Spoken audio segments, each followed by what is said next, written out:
दिल का सच्चा एहसास। जब अल्लाह का अजाब उतरा, सना हमेशा एक शाही जिंदगी का सपना देखती थी। जब उसकी शादी फैजान से हुई, जो एक साधारण दुकानदार था और जिसकी दुकान का कारोबार बार बार घाटे में जा रहा था, तो उसने सोचा कि शायद वक्त के साथ हालात से समझौता कर लेगी। लेकिन जैसे जैसे दिन बीते गए, उसके दिल में लालच और नफरत भरती गई। शैतान का बहकाना सना का दिल दुनिया की चकाचौंध में अटक गया था। वो फैजान की सादगी और ईमानदारी से तंग आ चुकी थी। इसी बीच उसका पुराना आशिक जायान दोबारा उसकी जिंदगी में वापस आया। तुम्हें मुझसे शादी करनी चाहिए थी, सना। मैं तुम्हें दुनिया की हर खुशी देता, जायान ने मैसेज किया। सना को अब फैजान से और भी नफरत होने लगी।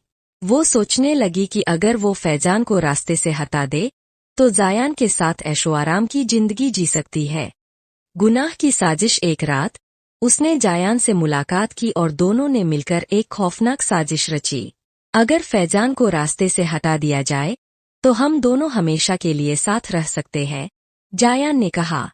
सना ने शैतान के बहकावे में आकर हामी भर दी।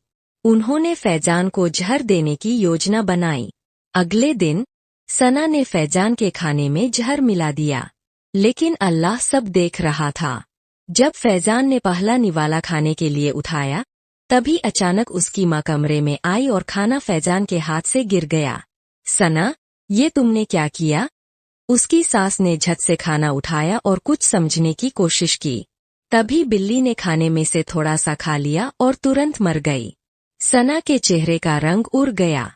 फैजान ने जब ये देखा, तो उसे सब समझ आ गया। तुमने मुझे मारने की कोशिश की, फैजान ने सदमे में कहा।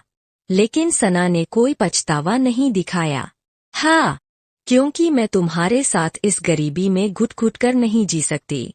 मुझे जायान के साथ जाना है। अल्लाह का अजाब उतरता है।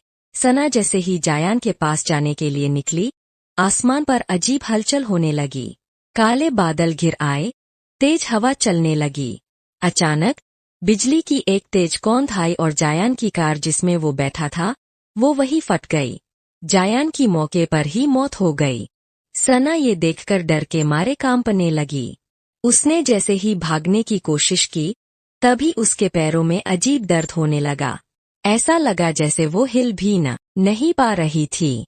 फैजान और उसकी माँ ने देखा कि सना के चेहरे पर अजीब से धब्बे बनने लगे। उसका शरीर धीरे धीरे काला पड़ने लगा और वो तड़पने लगी। मुझे माफ कर दो, मुझ पर अल्लाह का अजाब आ गया है, सना चिल्लाने लगी।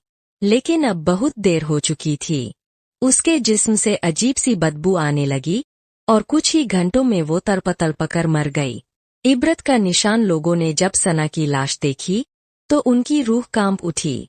वो एक सबक बन चुकी थी कि जो भी सच्चे इंसान के साथ गद्दारी करेगा, उसे अल्लाह का अजाब झेलना पड़ेगा। फैजान ने सजदा करके कहा, या अल्लाह, तू हर चीज पर गवाह है। तूने मुझे इंसाफ दिया। सना की मौत के बाद लोग उसे याद करके कहते, दुनिया की मोहब्बत और लालच इंसान को बर्बादी की तरफ ले जाता है, और जो इंसान अल्लाह की राह से भटकता है, उसे उसकी सजा इसी दुनिया में मिल जाती है।